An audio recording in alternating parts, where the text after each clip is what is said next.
Mesdames et messieurs, chers amis et invités, chers partenaires, chers participants, permettez-moi à nouveau, à cette fois-ci au nom de JPAL Europe, de vous souhaiter chaleureusement la bienvenue à notre colloque qui célèbre le travail que JPAL et ses partenaires mènent dans le monde entier depuis 20 ans. Pour JPAL en Europe, et plus particulièrement en France, c'est une histoire qui a débuté il y a maintenant 15 ans, en 2008, à l'École d'économie de Paris. J'ai ce matin le plaisir d'introduire la première session, qui sera justement consacrée au travail que nous menons en France depuis lors. La naissance du Bureau européen a été étroitement liée à l'impulsion française d'inclure l'évaluation d'impact au cœur d'une démarche d'innovation et d'expérimentation en matière de politique destinée à la jeunesse. Cette démarche s'est matérialisée, entre autres, par la création du Fonds d'expérimentation pour la jeunesse, dont nous aurons le plaisir d'entendre le fondateur, M. Martin Hirsch, et qui a donné une impulsion importante au travail de recherche effectué par les chercheurs de JPAL Europe en France. 15 ans plus tard, la France reste au cœur du champ d'action de notre bureau régional, mais JPAL Europe s'est diversifié pour devenir un acteur important tant sur le plan de recherche, qui continue d'être porté par nos chercheurs affiliés, que sur le plan de l'ancrage de plus en plus établi auprès des décideurs, de gouvernements et d'organisations partenaires afin de soutenir et d'encourager une culture de la preuve dans les politiques publiques. À JPAL Europe, nous traduisons la recherche en action depuis notre création, en particulier dans 3 domaines d'expertise que sont l'éducation, l'emploi et les questions liées à la migration. Plusieurs étapes majeures survenues au cœur des 5 dernières années témoignent de l'expansion de notre travail et feront l'objet de la séance de ce matin. Une série d'expérimentations fructueuses ont été réalisées avec Pôle emploi, ce qui a permis d'améliorer certains programmes de soutien aux demandeurs d'emploi et d'entamer un cycle d'apprentissage commun. Et plus récemment, le lancement du programme ID, Innovation, Données et Expérimentation en éducation, qui est un investissement majeur pour produire à la fois davantage de nouvelles recherches expérimentales en France, en éducation, mais aussi pour renforcer l'infrastructure nécessaire à cette recherche, pour des chercheurs JPAL et pour beaucoup plus de chercheurs, en étroite collaboration avec le ministère de l'Éducation et les différentes académies. Au-delà de la recherche, JPAL Europe mène depuis 15 ans un effort de formation des différents publics cibles à l'évaluation d'impact, tout en développant des partenariats étroits avec les décideurs et gouvernements pour mettre en œuvre des leçons tirées de cette recherche expérimentale.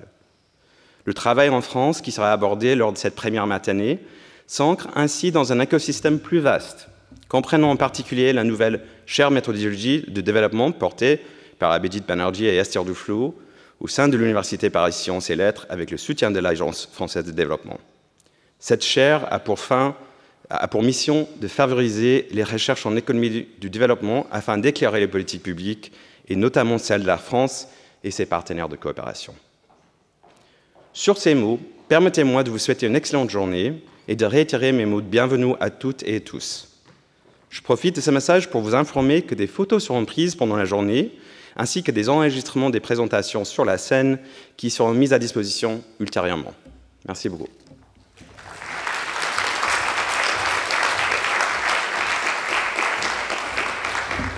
Bonjour à tous. Nous allons donc passer à la première session consacrée au rôle de l'expérimentation en France.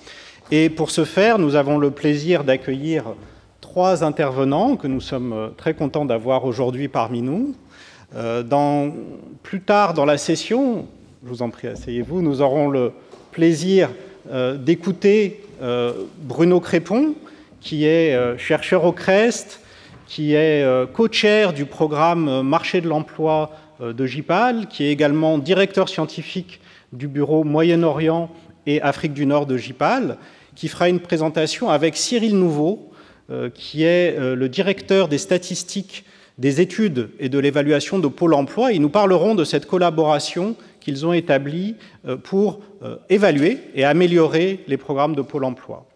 Mais avant de les écouter, nous avons le grand honneur et le grand plaisir d'accueillir Martin Hirsch, qui est actuellement le vice-président exécutif de Galileo Global Education et le président de l'Institut l'engagement, merci, j'ai eu un petit blanc, qui a été par le passé directeur général de la PHP, c'est-à-dire les hôpitaux de Paris, qui a été également président de Emmaüs France.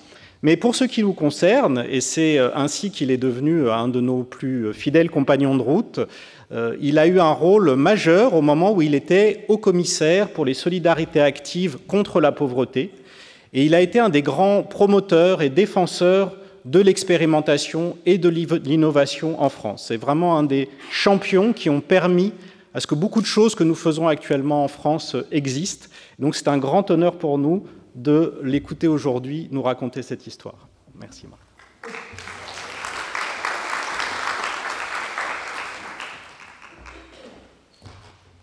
Merci beaucoup pour ces mots d'accueil. Merci Esther pour cette invitation. Merci à vous tous. J'étais là il y a 20 ans. J'étais là il y a 10 ans pour le 10e anniversaire qui se tenait au MIT. Et quand Esther et Abhijit m'ont proposé d'être là aujourd'hui, je me suis dit, mais pourquoi? Je vais leur demander pourquoi. Puis je n'ai pas osé, en me disant, si ça se trouve, il y a eu un petit tirage au sort, et je suis dans le groupe contrôle, à côté des éminents chercheurs et responsables politiques qui sont là. Donc merci beaucoup, c'est un honneur pour moi. Il y a 20 ans, il y a eu la création de JPAL, et il y a eu aussi en France une modification de la Constitution, ce qui arrive de temps en temps, modification de la Constitution qui a eu pour objet de faire entrer l'expérimentation dans le droit français. Et c'était une petite percée conceptuelle dans un pays où le principe d'égalité a comme portée qu'à chaque personne dans une même situation doit être appliqué le même traitement. Cette modification s'inscrivait dans la volonté de renforcer, 20 ans après les premières lois de décentralisation, l'autonomie des collectivités territoriales. C'était l'une des 2 modifications de la Constitution en 2003 pour pouvoir adapter les grandes politiques publiques. Mais dans notre pays, il ne suffit pas de modifier la Constitution pour produire des effets sur le réel.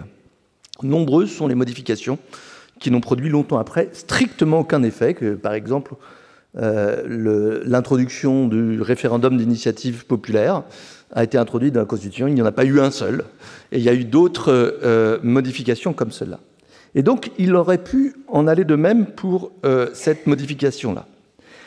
Il se trouve que cela a correspondu à un moment où le besoin de concevoir autrement des politiques publiques a permis de donner un certain élan à cette pratique d'expérimentation. Dans un contexte français très particulier, alors qu'on peut estimer que l'essor, quelques décennies auparavant, des expérimentations dans le domaine social aux USA était lié à la profonde aversion de ce pays à la dépense publique, en France, on pourrait dire, en caricaturant à peine, que l'intérêt de l'expérimentation est né comme un remède à l'addiction à la politique publique, face au constat que son augmentation ne rimait pas toujours avec une amélioration des performances sociales.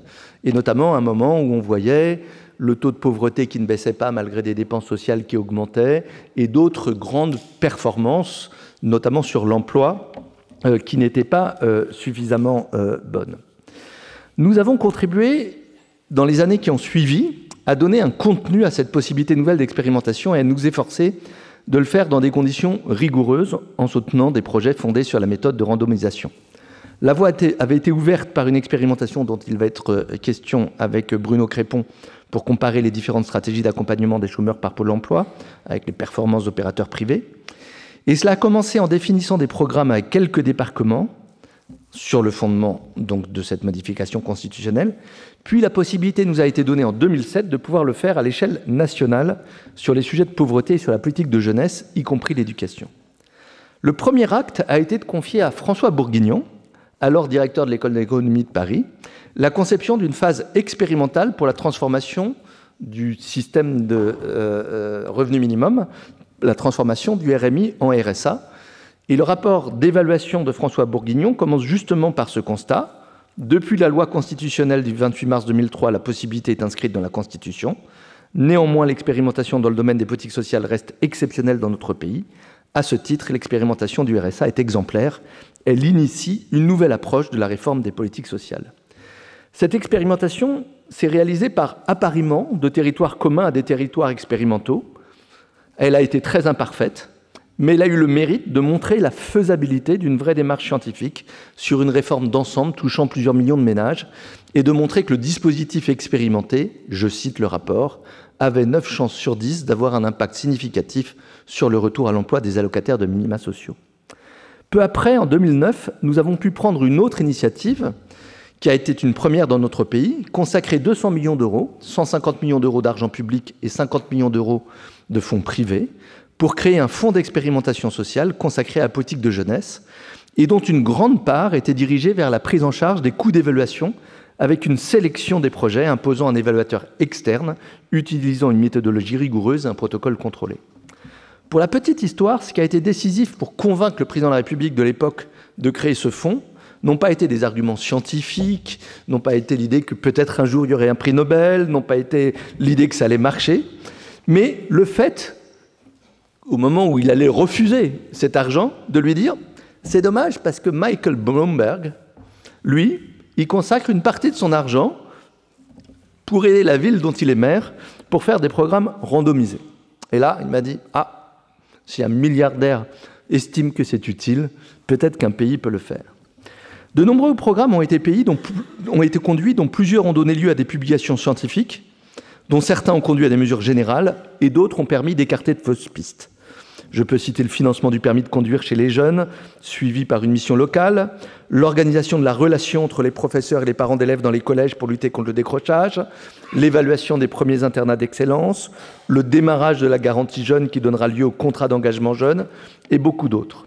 Une seule expérience, inspirée de la Education Maintenance Allowance britannique, dut être interrompue, bien qu'efficace, à cause du tollé politique qu'elle provoqua.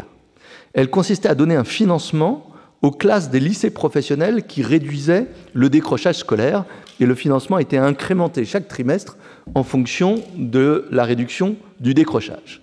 On nous a accusés d'introduire le veau d'or à l'école.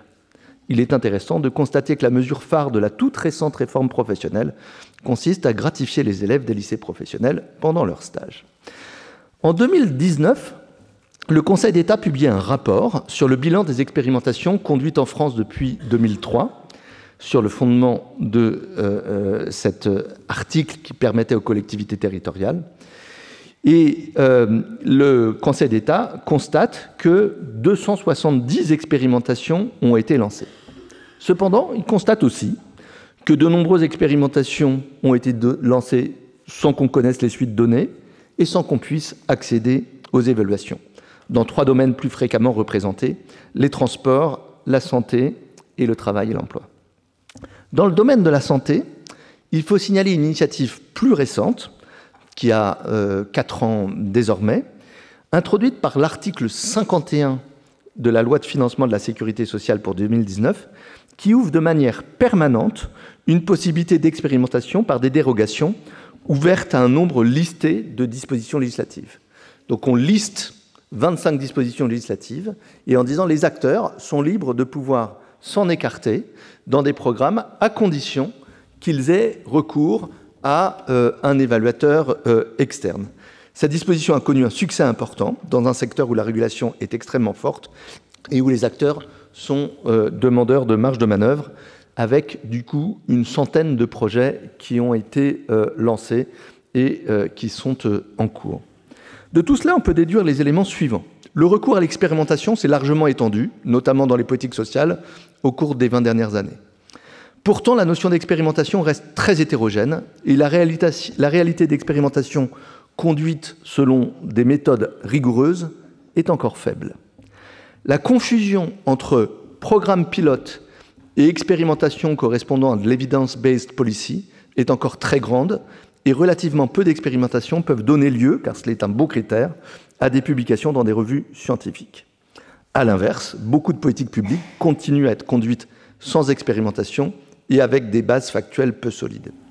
Car si l'État s'est doté d'outils nouveaux pour innover, expérimenter et a fait des progrès considérables en créant des directions de recherche qui produisent des études de grande qualité, ce qu'il n'avait pas il y a 20 ans, notamment dans l'éducation et la sphère sociale, il n'a pas su encore structurer une organisation permettant de déployer des expérimentations à grande échelle sur des bases scientifiques. En outre, dans ce pays, une grande part des compétences sociales sont dévolues aux collectivités territoriales, à la centaine de départements, aux 11 régions et aux grandes métropoles. Et il n'existe aucune structure commune à ces collectivités qui pourrait constituer une force de frappe d'expérimentation. Il y a eu 2-3 exceptions, mais globalement, il n'y a rien qui ressemble au Urban Institute aux États-Unis ou à d'autres organismes qui sont capables de mobiliser des chercheurs et des financements pour plusieurs collectivités pour mener des programmes pouvant déboucher sur des politiques publiques. Mais surtout, on ne peut pas dire qu'il y ait une culture de l'expérimentation contrôlée chez les décideurs. On a vu l'exception avec le ministre de l'économie, etc. Le recours à l'expérimentation est plus utilisé pour tester l'acceptabilité d'une mesure, pour roder de nouvelles procédures ou pour initier une politique que l'on n'a pas les moyens de généraliser, que pour fonder réellement une evidence-based policy. Pour autant, les grands sujets sociaux pour lesquels les enjeux en termes de millions de destinées, de milliards d'argent public sont colossaux et pour lesquels des évidences seraient nécessaires ne manquent pas. On peut prendre quelques exemples. Le retour à l'emploi des bénéficiaires des minima sociaux, pour lequel la Cour des comptes a montré qu'il y avait 6 mois d'écart entre le moment où ils rentrent dans le processus et le moment où le premier contact avec l'accompagnateur de l'emploi a lieu. On pourrait tester pour savoir si raccourcir ce délai a un impact sur le taux de retour à l'emploi. Les questions de pénurie de professionnels dans le secteur de la santé est quelque chose sur lequel on a des hypothèses, on est incapable de les tester et du coup, on ne sait pas mettre en œuvre des politiques publiques efficaces. Les questions du lycée professionnel restent des sujets sur lesquels il y a matière également à apprendre et à tester, etc. Je pense que les actions de transition écologique, les actions de sensibilisation à la transition écologique qui se multiplient partout mériteraient d'être évaluées pour qu'on puisse connaître l'impact d'une population qui a été soumise par rapport à l'autre. Et si ça vous intéresse, on est disponible pour ça. Puisqu'il est compliqué pour des autorités politiques de résister à la pression de l'instant, à la tentation de l'effet d'annonce ou aux contraintes des échéances électorales rapprochées, et de dire à l'opinion publique, à l'opposition ou aux oppositions et aux groupes de pression « oui, nous avons un sérieux problème, nous l'avons identifié, mais nous nous donnons 2 ou 3 ans pour revenir vers vous avec des hypothèses validées par l'expérience et avec des mesures qui ont pu être évaluées, et que c'est à ce moment-là que nous prendrons les mesures générales. Puisqu'il est difficile pour le faire, peut-être que 2 pistes peuvent être suggérées. La première est de pouvoir suffisamment anticiper sur ces problèmes, j'en donnais quelques-uns, il peut y en avoir d'autres, pour pouvoir, avant que la pression pour l'action soit trop forte, réaliser les programmes expérimentaux qui nourriront les programmes, les agendas législatifs et les mandats à venir. C'est le principe d'une entreprise qui fait travailler son département recherche et innovation pour les futurs produits, tout en écoulant ses produits. De constituer une sorte de fonds de roulement de résultats expérimentaux qui seraient à la disposition des autorités publiques. Cela signifie de se doter de moyens suffisants pour pouvoir le faire, et avec la difficulté de le faire dans un contexte lui-même évolutif, rendant plus difficile d'évaluer les résultats. La deuxième piste serait de mettre une contrainte externe, juridique ou financière, qui conditionne à l'apport de preuves la possibilité de consacrer l'argent public à une réforme. Cela pourrait être l'Union européenne vis-à-vis des États quand elle apporte des financements. Cela pourrait être l'État vis-à-vis des collectivités territoriales dans ses relations financières avec les collectivités territoriales. Cela pourrait être le juge si l'on transformait l'exigence de production d'une étude d'impact à un niveau un peu plus élevé. C'est ce que suggère le Conseil d'État, en considérant qu'on pourrait aller plus loin dans ce qu'on demande dans l'étude d'impact en termes de niveau de preuve. Cela pourrait être les bailleurs, y compris les grandes fondations, qui participent souvent au financement de politiques publiques et qui pourraient conditionner leur concours à une phase expérimentale contrôlée ou concentrer leur concours au financement de ces phases expérimentales, ce qu'elles font peu dans notre pays. Pour conclure, je trouve intéressant de faire le rapprochement entre 2 émergences au cours de ces dernières années et qui ont un impact sur la conception des politiques publiques. La première, c'est cette émergence de l'expérimentation comme méthode rigoureuse d'évaluation. Et la deuxième, c'est l'émergence des conférences citoyenne avec des citoyens tirés au sort pour traiter et pour éclairer les pouvoirs publics sur les grands sujets de controverse. Ça a été le cas il y a 3 ans sur les questions de climat, ça a été le cas plus récemment sur les questions de fin de vie. Et donc, sur ces deux innovations qui viennent montrer les limites de l'action de la politique publique, on voit 2 initiatives, l'une un peu plus ancienne, l'autre plus récente, les deux pas encore abouties, mais qui, elles deux, si elles étaient soutenues, poussées et promues, pourraient effectivement avoir un impact sensible sur la conception et l'amélioration de la conception de nos politiques publiques. Je vous remercie.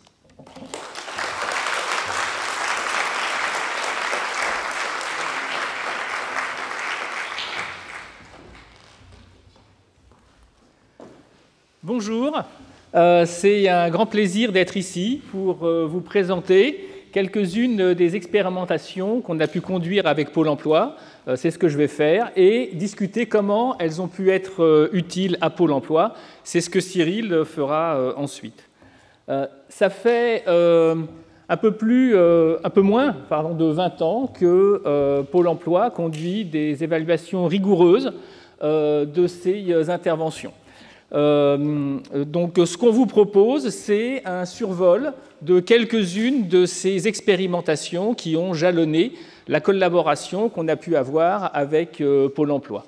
Au cours de ces années, le type de collaboration qu'on a pu avoir avec Pôle emploi a évolué. Au début, il s'agissait surtout de tester si un programme donné atteignait ses objectifs, mais progressivement, la nature de cette collaboration a évolué pour faire place à des collaborations dans lesquelles il y avait davantage de place pour échanger sur les besoins et le contenu même des interventions. Donc, les études dont je vais vous parler ont mobilisé un grand nombre de chercheurs. Vous avez la liste qui est ici.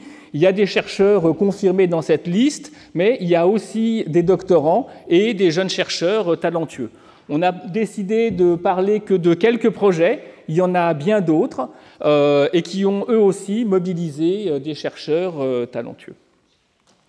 Alors, la première expérience dont je voudrais vous parler, c'est aussi la première qu'on a conduite avec Pôle emploi. Alors, à l'époque, il s'agissait de l'ANPE, parce que Pôle emploi n'existait pas encore, et elle porte sur l'accompagnement renforcé des demandeurs d'emploi. Chercher un emploi, c'est quelque chose qui est compliqué. Il faut avoir un projet professionnel, savoir quel type de métier on aimerait occuper, savoir où chercher des emplois, sélectionner ceux sur lesquels on va candidater, suivre ces candidatures. Il faut inscrire cette démarche dans le temps et s'y tenir, même si il y a souvent des déceptions qui sont associées à la recherche d'emploi. Donc il y a matière à assister des demandeurs d'emploi qui pourraient manquer d'expérience dans cette activité de recherche d'emploi. Dans ce programme, le conseiller est essentiel. C'est lui qui fédère toute une partie de l'activité de recherche du demandeur d'emploi. Le programme d'accompagnement renforcé, il consiste à concentrer les moyens qui sont mis à disposition des demandeurs d'emploi. Usuellement, un demandeur d'emploi est suivi par un conseiller référent. Dans l'accompagnement standard, un conseiller de Pôle emploi a 120 demandeurs d'emploi qu'il suit. Dans l'accompagnement renforcé, ce nombre de demandeurs d'emploi qu'il suit est de 40. Donc ça fait une très importante augmentation des moyens qui sont mis à disposition. Alors, cette première étude se déroulait aussi dans un contexte particulier dans lequel il y avait un accompagnement renforcé, le même accompagnement renforcé qui était mis en œuvre soit par le service public, c'est le programme CVE, soit par le secteur privé, c'est ce qu'on appelle le programme OPP pour opérateur privé de placement. Donc vous avez ici le design expérimental qu'on a suivi. Donc il y a un grand nombre de demandeurs d'emploi ont été alloués au hasard à 3 groupes, l'un qui recevait l'accompagnement standard et puis 2 autres qui recevaient l'accompagnement renforcé, soit offert par le secteur public, soit offert par le secteur privé. Alors vous avez ici les résultats sur est-ce que ça marche. Sur le graphique de gauche, vous avez le taux de retour à l'emploi des gens qui ont reçu l'accompagnement standard. Et donc, comme vous voyez, ce taux de retour à l'emploi, il est extrêmement faible et il progresse très peu. Il est de 10% au bout de 3 mois et au bout de 1 an, il est encore uniquement de 30%. Alors, ce que vous avez sur le graphique de droite, c'est l'impact du programme. Donc vous avez en bleu l'impact du programme offert par le secteur public et en orange l'impact du programme offert par le secteur privé.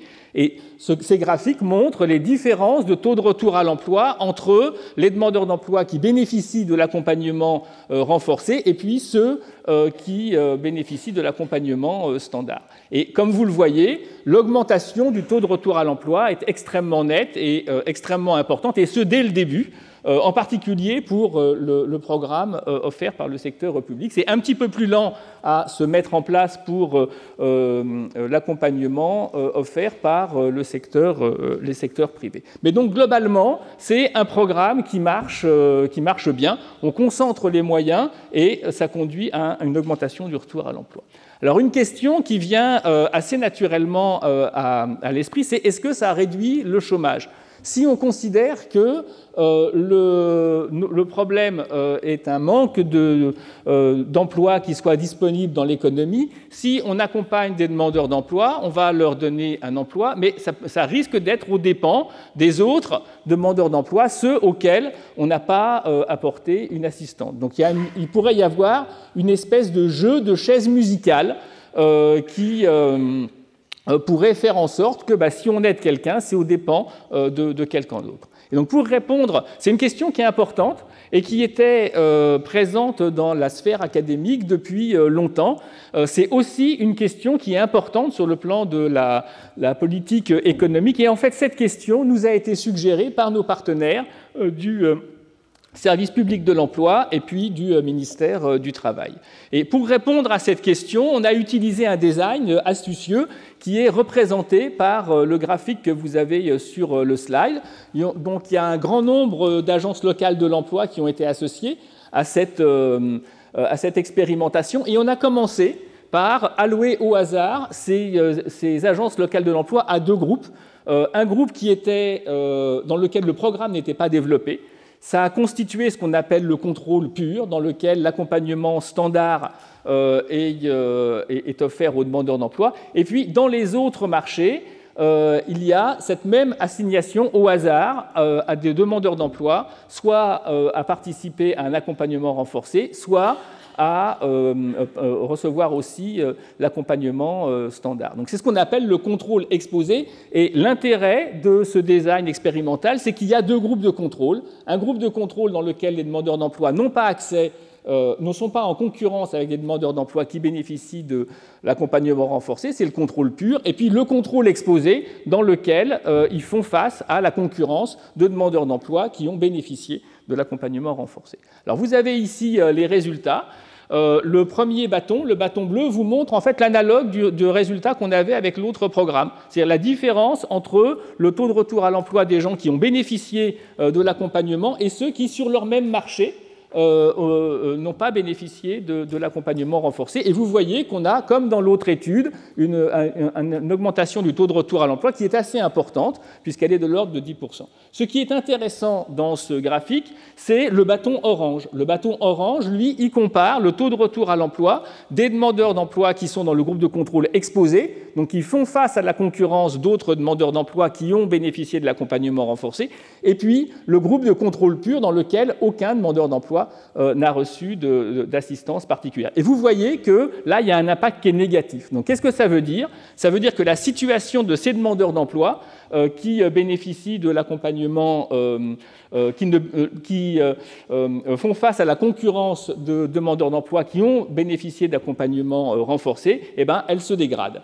Vous avez l'effet net, en jaune, qui mesure le vrai effet pour les gens qui ont bénéficié de l'accompagnement, quelle est pour eux la vraie plus-value, c'est-à-dire en mesurant l'impact par rapport au groupe de contrôle pur.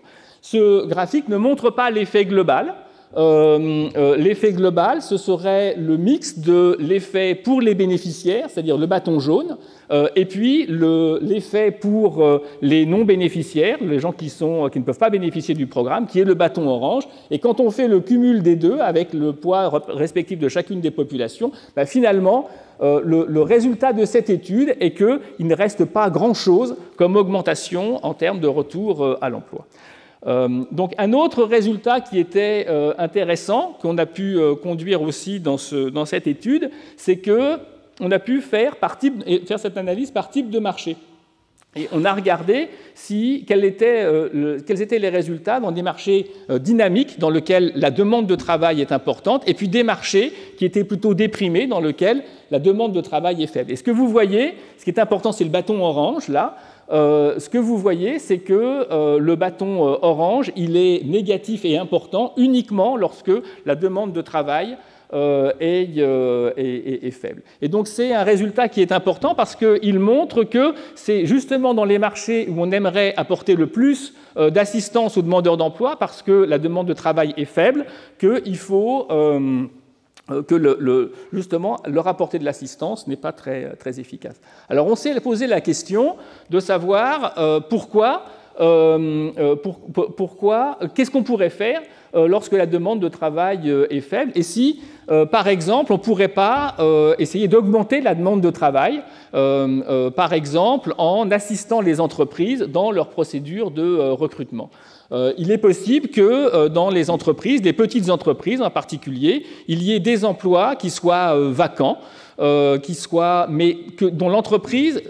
pour lesquels l'entreprise n'exprime pas de besoin parce que c'est trop compliqué pour elle de se lancer dans une procédure de recrutement. Donc il se trouve qu'à ce moment, après avoir délaissé pendant très longtemps le côté entreprise de son activité, Pôle emploi avait décidé de redynamiser toute son offre de services et avait créé une gamme de services pour accompagner les entreprises. Donc on a simplement tiré au sort, considéré 8000 entreprises et tiré au sort 4000 entreprises qui ont été prospectées et approchées par Pôle emploi pour leur proposer tous les services qui étaient possibles. Alors vous avez ici les résultats. C'est un accompagnement qui marche très bien.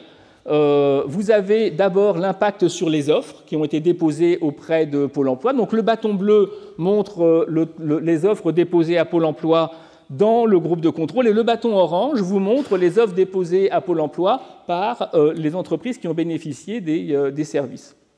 Et le petit carré vert montre l'impact. Donc vous voyez qu'il y a premièrement une augmentation des offres qui sont déposées à Pôle emploi, et deuxièmement, alors ce sont des offres en CDI, donc c'est des emplois de bonne qualité, et vous avez dans le graphique de droite l'impact sur les embauches. Et vous voyez que le fait de déposer des offres est suivi d'une augmentation des embauches. Donc c'est vraiment des besoins qui sont exprimés auprès de Pôle emploi. Et ça augmente donc le nombre d'embauches en CDI qui sont effectuées par les entreprises. Donc c'est un programme qui marche très bien. Alors, il marche très bien, mais vous avez en bas un autre résultat qui est aussi important, c'est qu'on a examiné l'hétérogénéité des impacts, la différence des impacts entre les entreprises qui étaient déjà connues de Pôle emploi et les entreprises qui étaient, par contre, pas des clients réguliers de Pôle emploi. Et ce que vous voyez, le bâton vert vous montre l'impact sur les offres. Vous voyez que l'impact sur les offres, il est positif et il est le même un peu dans les deux groupes d'entreprises.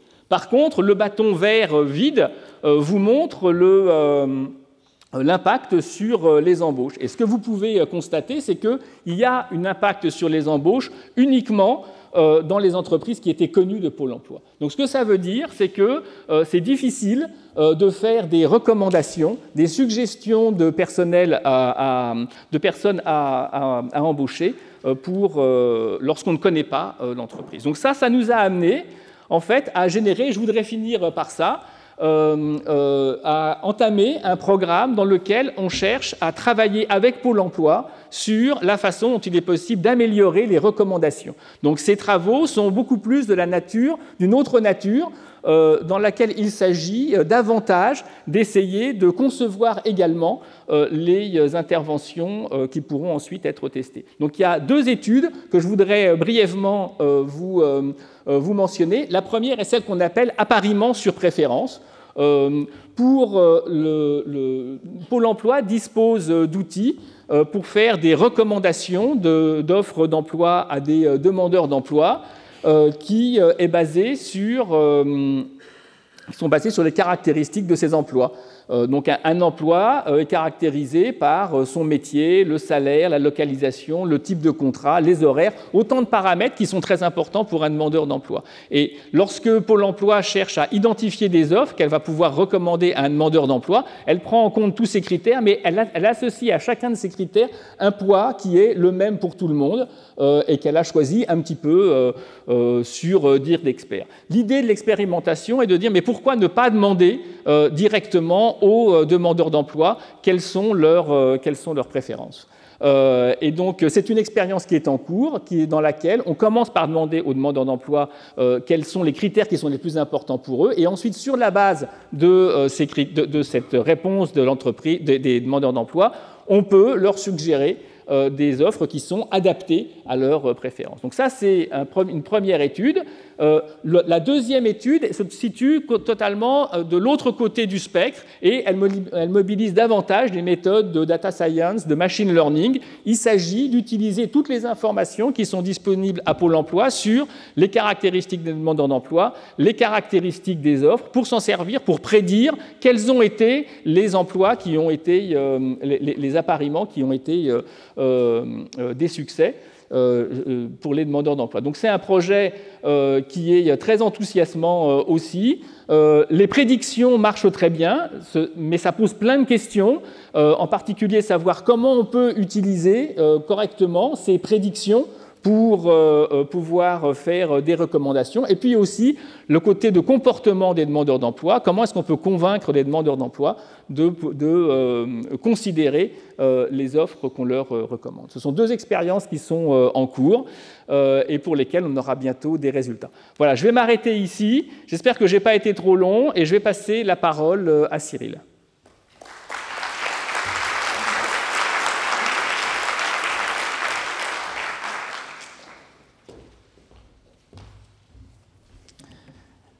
Merci beaucoup Bruno. Je voudrais également remercier très fortement Esther Duflo et J-PAL pour leur invitation et puis plus largement l'ensemble des chercheurs. Un certain nombre sont présents dans cette salle avec qui nous avons travaillé. Nous continuons à travailler sur les expérimentations et les évaluations.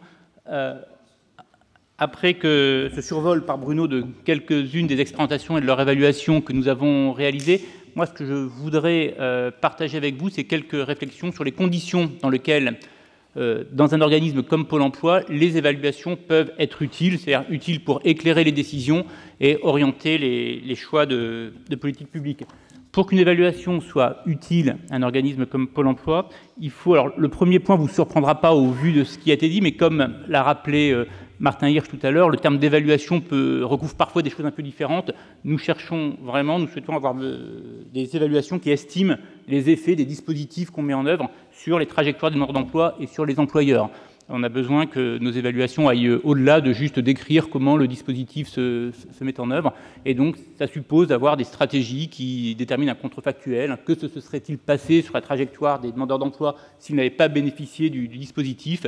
Et du coup, par comparaison avec la trajectoire qu'on observe, quel est l'impact de ce dispositif? La deuxième question, la deuxième condition, c'est que ça réponde à des questions détaillées. Nos collègues au sein de Pôle emploi qui ont pour charge de définir la stratégie, de définir l'offre de service, c'est important de savoir si le dispositif testé marche ou ne marche pas, pour reprendre une expression qui a été utilisée plusieurs fois. Mais on a besoin d'aller plus dans le détail. Quand je veux... La question qui va se poser, ce n'est pas uniquement est-ce que je continue le dispositif ou est-ce que je l'arrête, c'est pour qui je le propose. Donc on a besoin de voir si les effets sont les mêmes pour tous les demandeurs d'emploi, toutes les entreprises. Dans quelles circonstances a-t-il cette efficacité? Bruno a montré que certaines politiques pouvaient avoir un effet positif sur un marché du travail tendu, par exemple, et un effet moins bon quand le marché du travail ne l'était pas. Donc, dans quelles circonstances le dispositif va-t-il être efficace? À quel coût? les moyens dont on dispose ne sont pas illimités. Les questions qu'on a, c'est où mettons les moyens de politique publique. Et donc là aussi, Bruno ne l'a pas présenté, mais dans la première expérimentation qu'il vous a montrée sur l'accompagnement intensif, il y a eu des analyses un peu de coûts-bénéfices qui ont été faites et qui peuvent permettre aussi ensuite de comparer les effets des différents dispositifs. Que se passe-t-il si le dispositif est généralisé? Enfin, il y a un certain nombre de questions très précises qui se posent et qui vont au-delà de juste le dispositif augmente de 3 points ou de 10 points l'accès à l'emploi. Troisième condition absolument nécessaire, l'évaluation, on peut se faire plaisir en ayant des beaux papiers académiques et qui sont utiles pour le savoir commun, mais in fine, ce ne sont pas les chercheurs qui vont déterminer, élaborer les dispositifs futurs, ce sont les collègues de Pôle emploi en charge de définir l'offre de services, qui eux seuls peuvent connaître comment, dans le détail, il faut monter un dispositif qui doit après se déployer dans le réseau. Et donc ça veut dire que les résultats des évaluations doivent être compris, acceptés, partagés, bien interprétés par l'ensemble des agents de Pôle emploi. Et puis également, j'y reviendrai, pour que l'évaluation se mette en place, ça suppose aussi en amont des conditions et donc une forte articulation entre les évaluateurs et l'ensemble des agents en charge de l'offre de service et de la stratégie à Pôle emploi. Et puis le dernier point n'est pas toujours le plus facile, je le mentionne, mais et puis je pense que Martin Hirsch a connu ça aussi dans plusieurs de ses fonctions précédentes. On a souvent des acteurs volontaires pour faire des expérimentations, mais qui aimeraient bien pouvoir savoir au bout de 9 mois, 1 an, si on généralise ou on ne généralise pas. Et ces délais ne sont pas tout à fait ceux de la recherche académique. Et donc, il y a les arbitrages à trouver, quelle information utile on peut apporter dans des délais qui sont utiles à la décision, pousser de l'autre côté les décideurs aussi à être un peu plus patients parfois, en sachant que quand certains résultats n'arrivent qu'après les décisions de généraliser, il reste utile. L'histoire se poursuit, il y a un savoir qui s'accumule. Certains résultats d'expérimentation qui n'ont été connus qu'après les premières décisions d'évaluation continuent quand même à influencer les choix de politique future, et c'est utile. Mais sachez, enfin je parle notamment pour les amis chercheurs, que la patience des décideurs politiques est parfois pas aussi grande que celle qu'on voudrait.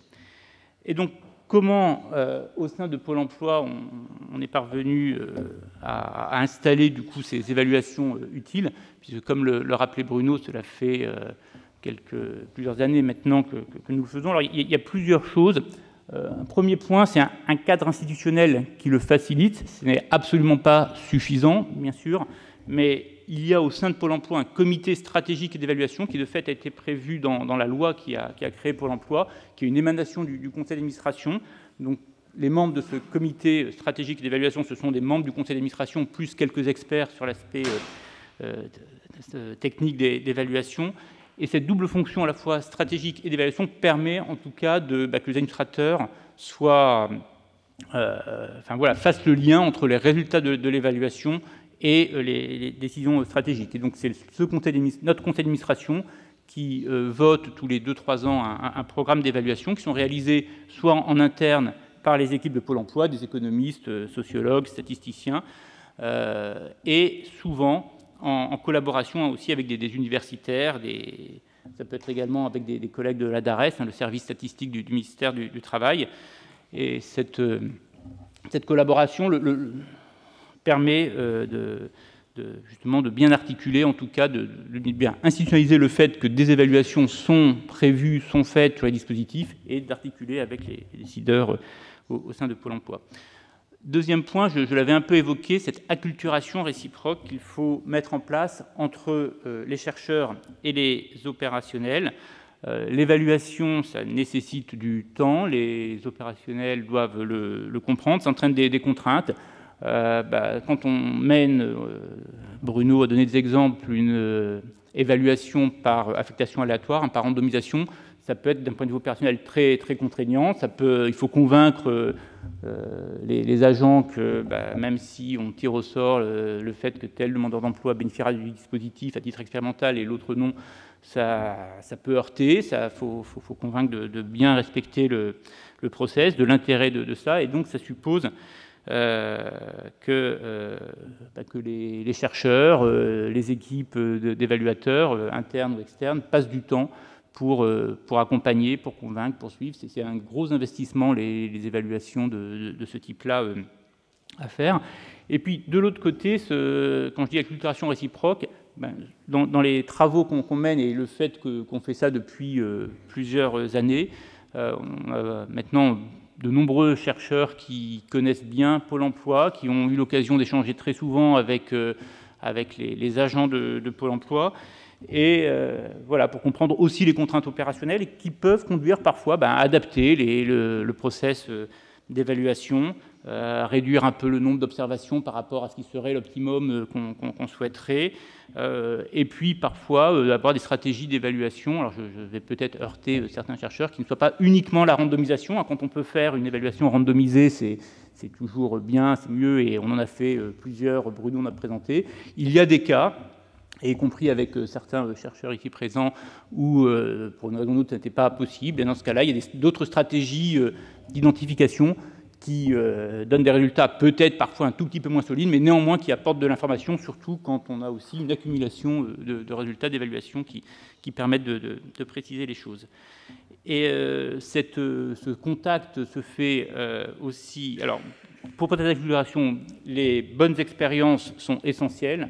Le fait qu'on ait eu plusieurs travaux approfondis, plusieurs expérimentations, plusieurs évaluations qui ont montré leur intérêt fait qu'aujourd'hui, c'est plus largement accepté, ça peut rentrer dans certains réflexes au sein de Pôle emploi. Et puis, on accueille aussi de nombreux chercheurs. Alors, ça se fait via des thésards CIF, mais aussi plus largement, il y a plusieurs chercheurs qui, quand ils viennent travailler, peuvent être accueillis à Pôle emploi, ont l'occasion d'échanger beaucoup avec nos collègues, ce qui permet aussi cette acculturation réciproque.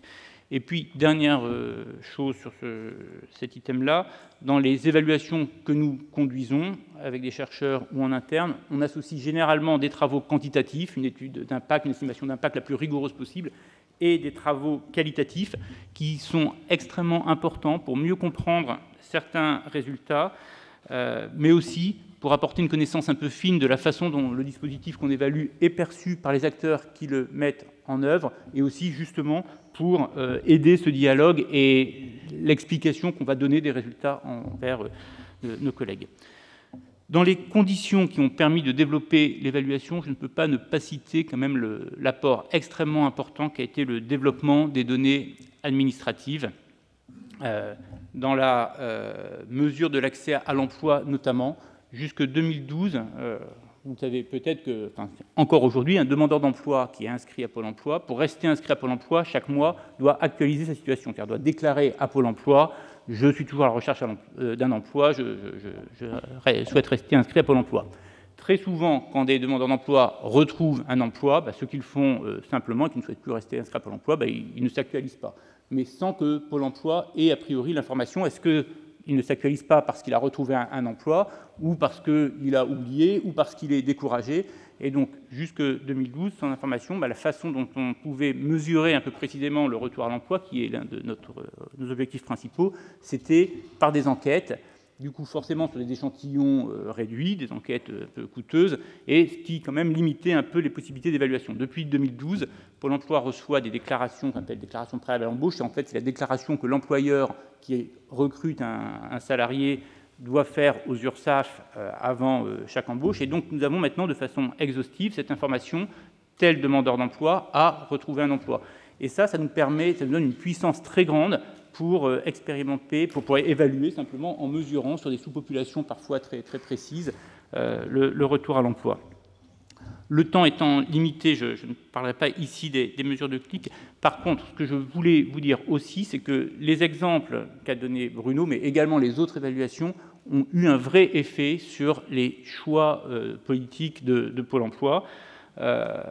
Bruno vous a montré ce résultat d'expérimentation montrant que l'accompagnement intensif avait un effet positif sur les trajectoires de retour à l'emploi des chômeurs les plus éloignés de l'emploi, et que, par ailleurs, cet effet était un peu plus fort pour l'accompagnement réalisé en interne par le service public de l'emploi par rapport à un accompagnement externalisé. Et ça conduit Pôle emploi à réviser un peu sa doctrine d'externalisation dans les années 2010, en réinternalisant justement l'accompagnement intensif pour les personnes les plus éloignées de l'emploi, et du coup en externalisant, notamment pour des raisons capacitaires, certaines prestations d'accompagnement un peu plus soft, pour demandeurs d'emploi plus autonomes, qui pouvaient notamment néanmoins bénéficier de prestations d'accompagnement.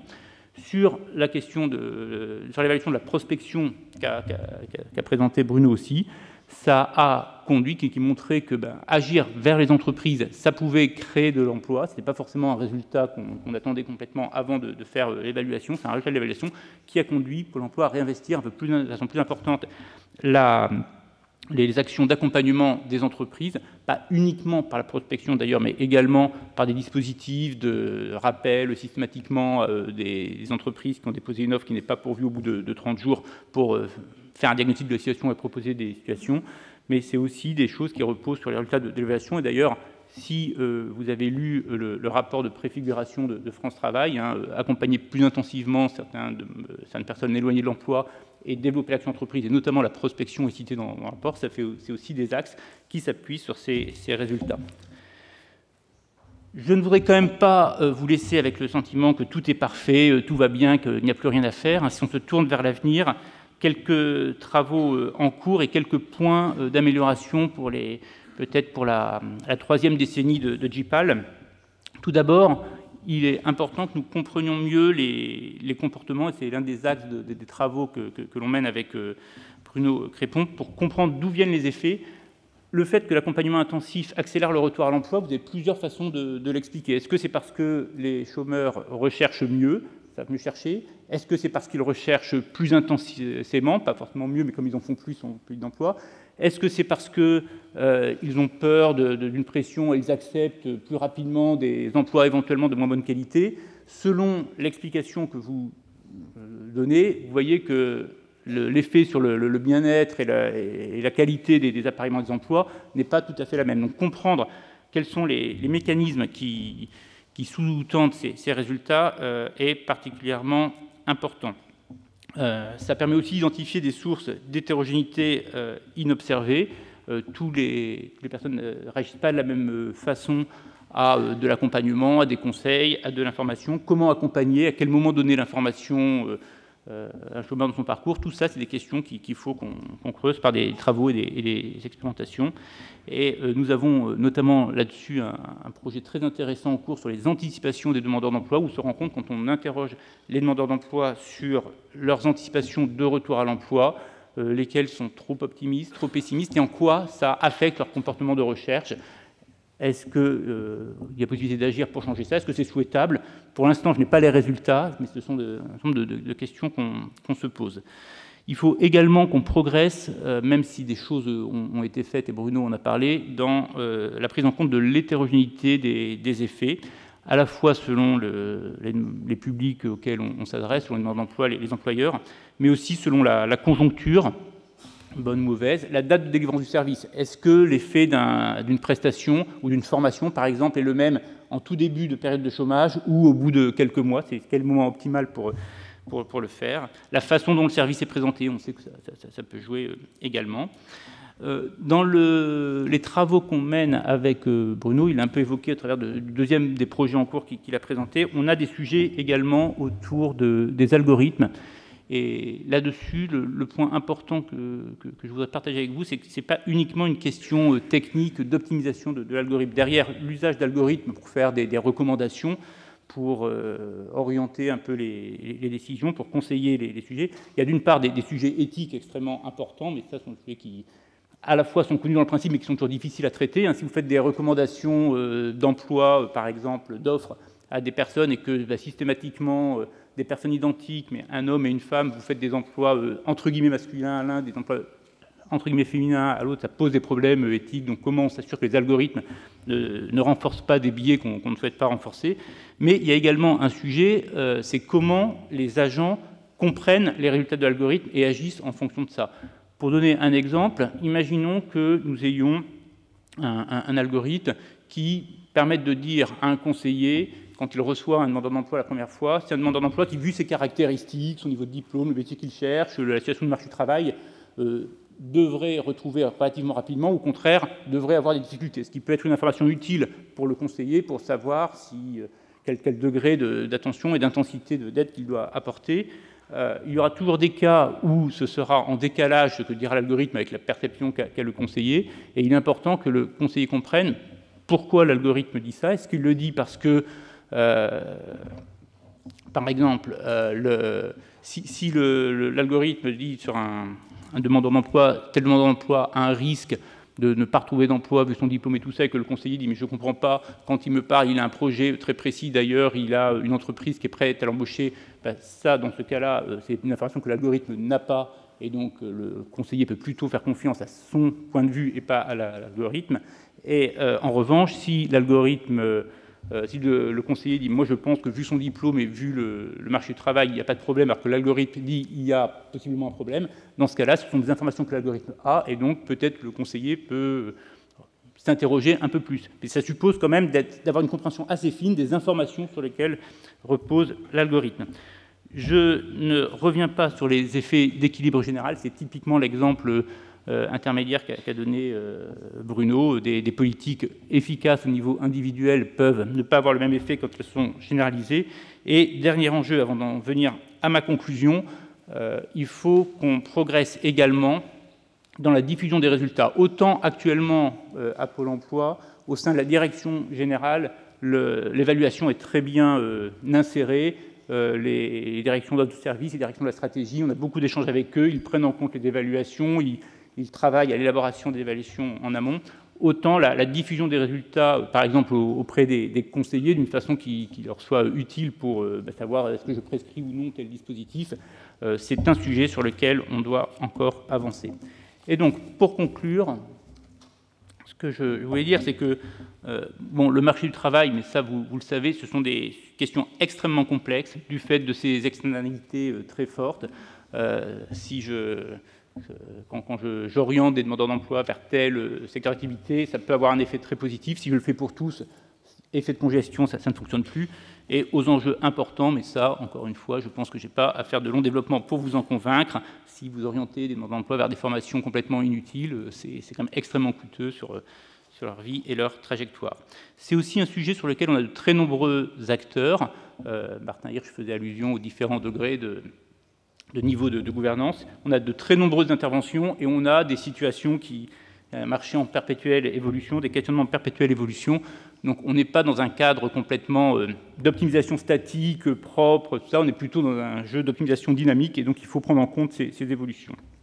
Et le dernier point, malgré tout l'apport essentiel des travaux qu'on a présentés, ce ne sont pas ces travaux seuls qui vont déterminer les choix de politique de l'emploi. Les politiques de l'emploi ont des effets redistributifs, peuvent renvoyer à des débats de société, des questions de société, quelle est la place du travail que l'on souhaite avoir dans la société, faut-il augmenter ou non le taux d'emploi? Ce n'est pas une expérimentation qui donnera le résultat. Donc je voulais juste rappeler que ce sont des choix qui doivent faire l'objet de délibérations démocratiques, mais en revanche, que ces choix politiques de politique de l'emploi puissent s'appuyer sur des résultats avérés, solides et scientifiques, c'est un apport essentiel et c'est le rôle des travaux que vous menez. Merci.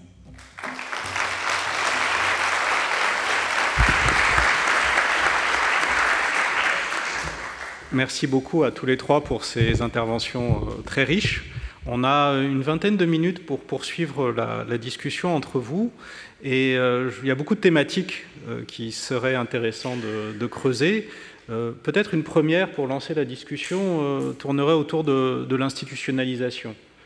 Souvent, dans des contextes, on a l'impression que ces démarches d'évaluation et d'utilisation de résultats rigoureux reposent beaucoup sur des individus très convaincus.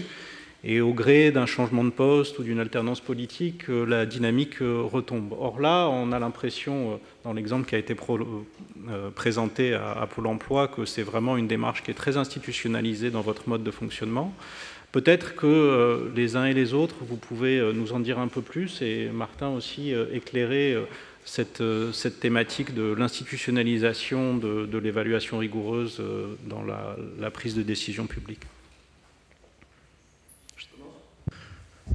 Oui, c'est clair que le côté nouveau, les contraintes que cela pose, font qu'on est encore au stade où ça ne résiste dans la durée que soit s'il y a des gens extrêmement engagés qui, contre vent et marée, poursuivent, soit, et le Pôle emploi, je pense, est une des rares institutions qui se sont dotées des moyens et des modes de gouvernance que Cyril a présentés pour rester dans la durée. C'est pour ça que je pense qu'il manque des instruments suffisamment dotés, suffisamment stables, suffisamment installés, à deux endroits. Quand on regarde au Parlement, qui a un gros impact, qui va produire les lois et les évaluer, et où il y a des offices d'évaluation, cet endroit-là en France n'est absolument pas équipé d'équipes académiques, de production de données, de production d'études, etc. Donc on a un trou dans le dispositif législatif, c'est-à-dire que ce qui va conduire à la loi ne s'appuie pas sur un organe interne, contrairement encore une fois à ce qui peut exister dans d'autres pays, suffisamment fort au sein du pouvoir législatif. Et au sein des pouvoirs exécutifs, je voudrais vraiment insister sur cette... Quand on regarde le montant des dépenses sociales en France, il est une grosse moitié dépend des collectivités territoriales. Et les collectivités territoriales ont des associations de défense des collectivités territoriales, ont quelques observatoires, mais elles ne se sont jamais dotées et l'État n'a jamais organisé avec elles l'existence d'une sorte de moteur de direction de recherche et d'innovation scientifique qui pourrait faire en sorte que cela résiste au changement de personnes. Donc oui, je pense que l'institutionnalisation est importante et est encore à construire.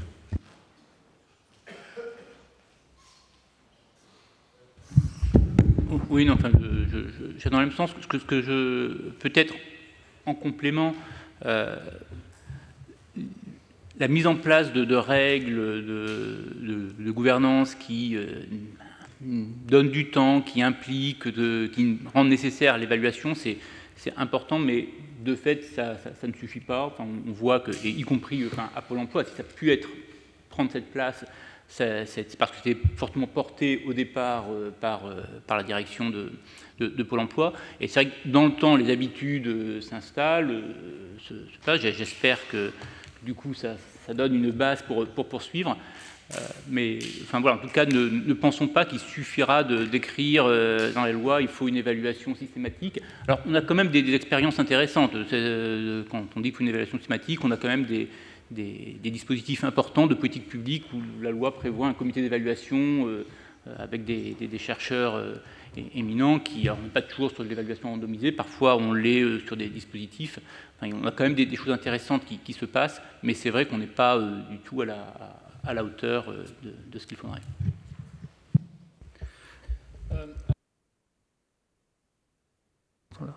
L'institutionnalisation, oui, moi je trouve que c'est une très bonne chose, mais pas n'importe comment.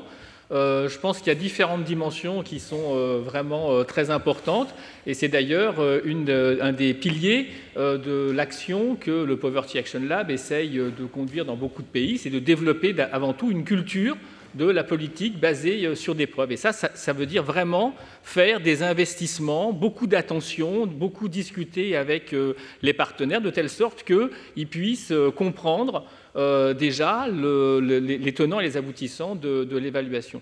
Ensuite, je pense que l'institutionnalisation, oui, mais pas n'importe comment, parce que ma vue personnelle, c'est que c'est très important que les évaluations restent faites par des organismes extérieurs, des organismes de recherche, parce que c'est une garantie d'indépendance. Et je pense que si on veut que les résultats des évaluations servent vraiment au débat public, il faut qu'elles aient cette dimension d'indépendance.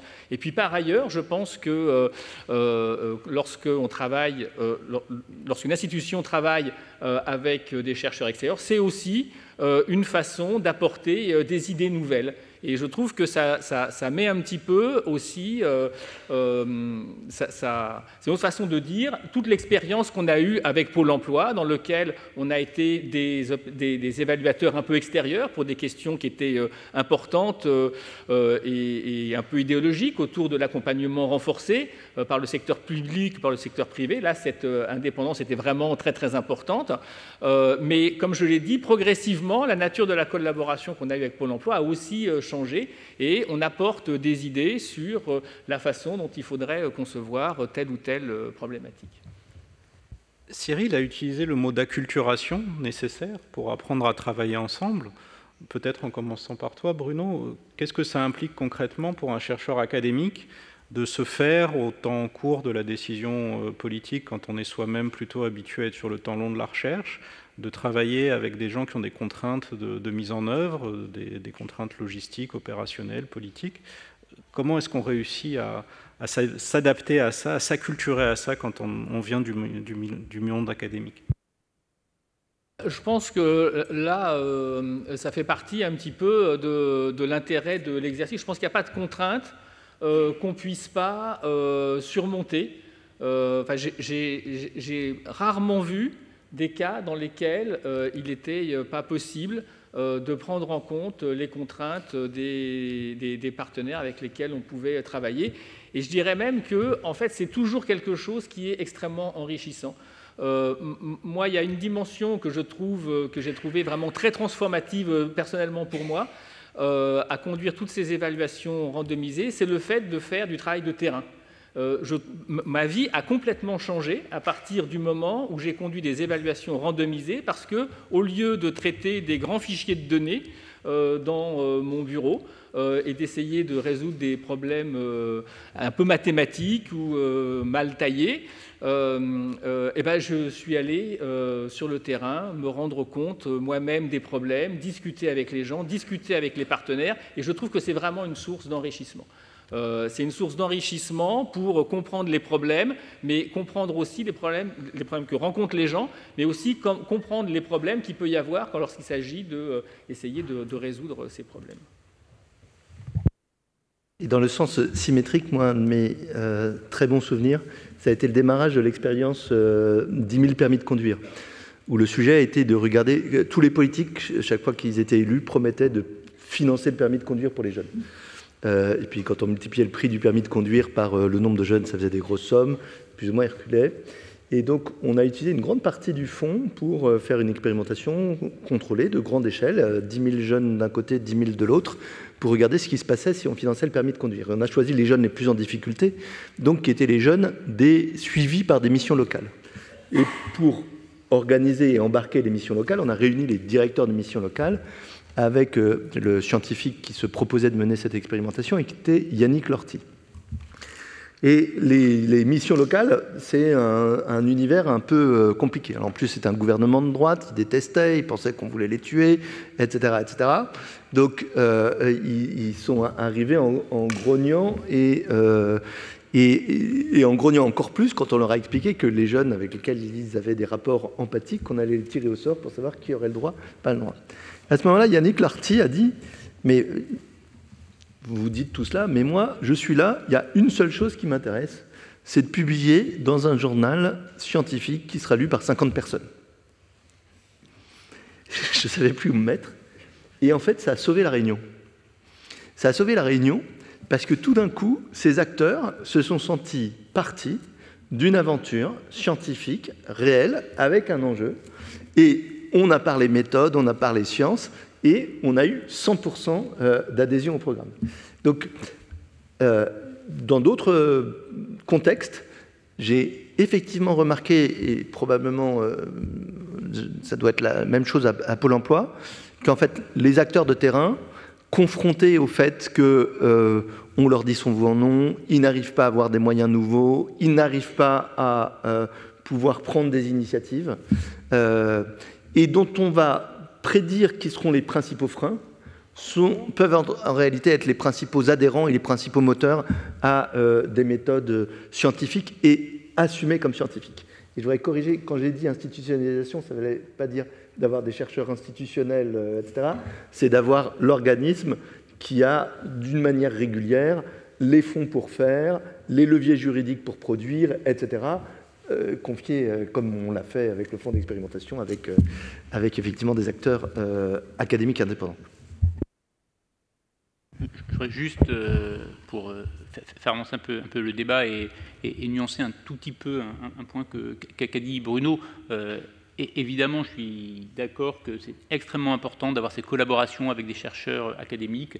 Ça permet ça peut permettre de faire avancer la cause de l'évaluation au sein, l'exemple que donnait Martin avec les missions locales, c'est des choses qu'on rencontre aussi, d'avoir des acteurs extérieurs qui disent « moi, les conditions de l'évaluation, c'est ça, sinon on n'y arrive pas ».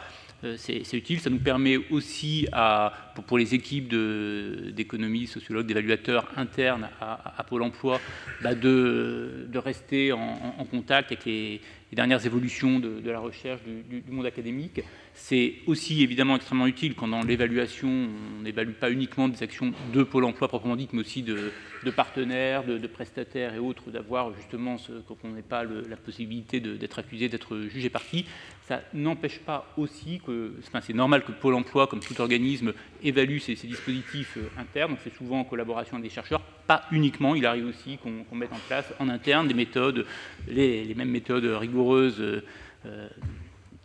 pour évaluer nos dispositifs, dès lors qu'on n'est pas là pour faire ensuite la communication et le plan de com de Pôle emploi, mais qu'on est là aussi pour faire évoluer les dispositifs. Et peut-être que le grand succès justement de cette décennie, c'est qu'on arrive aussi en interne à faire des évaluations qui parfois concluent que le dispositif, il faut l'arrêter. Et donc voilà, il n'est pas nécessaire sur toutes les évaluations d'avoir des chercheurs extérieurs.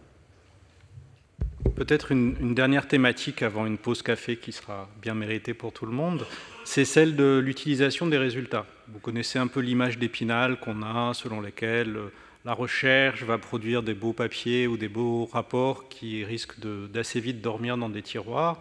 Alors, vous nous avez dit, Cyril, que ce n'est pas le cas à Pôle emploi et qu'il y avait une vraie utilisation par différentes directions des résultats produits par la recherche. Est-ce que c'est le cas tout le temps? Quelles sont les conditions pour que ce soit le cas? Peut-être vous pouvez nous en dire les uns et les autres un mot.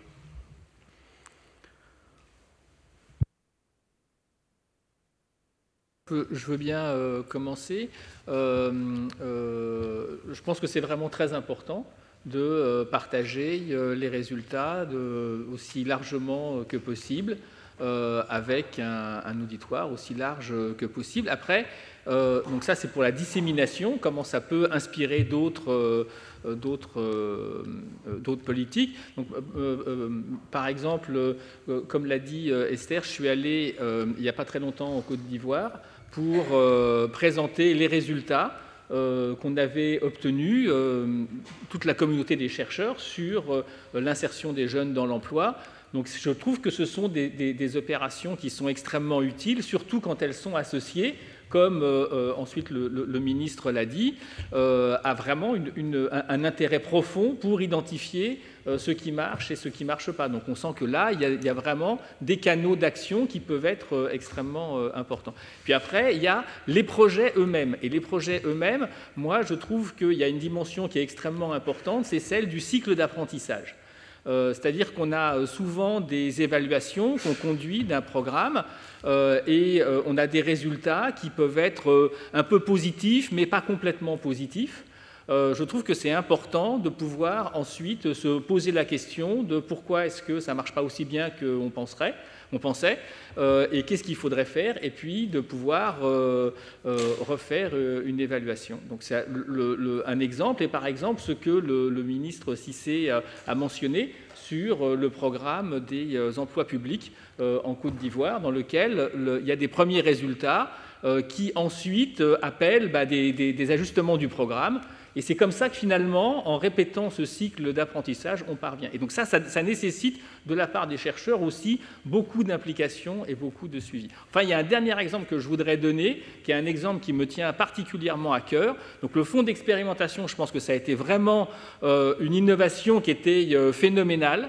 Ça a pris aussi beaucoup d'humilité, parce que de tous les programmes que j'ai évalués personnellement, il n'y en a pas beaucoup qui marchaient.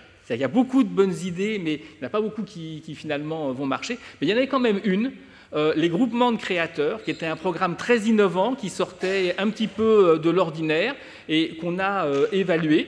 Et on a ensuite nous-mêmes, personnellement, investi, moi-même, Esther aussi énormément, pour assurer la promotion de ce programme. Et ça a eu un impact considérable pour l'organisation des groupements de créateurs qui, grâce à cette évaluation, a réussi à développer beaucoup son activité. Donc je pense qu'il y a aussi cette nature de suivi là qui est importante. Il y a un élément qui me paraît majeur. Bruno rappelait que les chercheurs impliqués ont leur vie transformée parce qu'ils sont au contact du terrain et des utilisateurs ou plongés dedans. Moi, ce que j'ai remarqué, c'est que dans les administrations centrales en France, rien n'est fait pour que ceux qui font les lois, les décrets, les circulaires, les mesures et qui affectent les crédits soient au contact des utilisateurs finaux de leur politique. Et quand vous regardez, la réalité, c'est qu'ils ne le sont vraiment pas. Et à la limite, ils le sont moins. Alors, les agents de base le sont. Quelquefois, les politiques ont le retour des serrages de main dans les marchés. Mais ceux qui sont adjoints au chef de bureau, sous-directeur, directeur dans les administrations centrales, c'est parfois zéro. Et l'organisation administrative est faite pour que ça soit impossible. C'est-à-dire que lundi, il y a la réunion de service, mardi, il y a la réunion interministérielle, mercredi, il y a le comité de direction, jeudi, il y a la préparation des questions d'actualité, vendredi, etc. etc. Moi, j'avais mené un petit programme non randomisé, mais pour faire en sorte qu'on oblige dans une direction, qui était la direction de la sécurité sociale, qui avait été la seule volontaire pour pouvoir le faire, à faire en sorte qu'il y ait 10 jours par an au contact des utilisateurs finaux. Et ça a un impact majeur sur la conception des politiques et ça a un impact majeur sur l'ouverture à l'échange sur des programmes dont la finalité est l'amélioration des conditions des utilisateurs finaux. Et c'est quelque chose qu'il faut, il y a la formation, mais c'est quelque chose, à mon avis, qu'il faut pousser si on veut qu'on puisse avancer dans ce type de programme. Et peut-être juste pour revenir à la question des conséquences que l'on tire des résultats d'évaluation sur les politiques menées, il y a deux situations. Il y a la situation un peu archétypique, on évalue un programme, ça marche pas, on l'ajuste, on le supprime, on le continue. Il y a un certain nombre de cas, enfin on l'a montré où ça se passe comme ça, mais il ne faut pas négliger aussi d'autres effets à plus moyen terme. Enfin, toutes ces évaluations qui ont lieu, alors on a cité celles qu'on mène à Pôle emploi, mais on est sur un sujet, l'économie du travail, l'accompagnement des chômeurs, où il y a de très nombreux travaux académiques aussi rigoureux dans d'autres pays du monde. Ça accumule aussi une masse de connaissances, des savoirs, même si les situations changent et évoluent, qui permettent aussi d'influencer les décisions après coup, ce que je disais. Donc c'est aussi par cette connaissance commune qu'on contribue à créer avec d'autres qu'on peut orienter les orientations stratégiques par la suite. C'est un beau mot de la fin. Merci infiniment à tous les trois. Et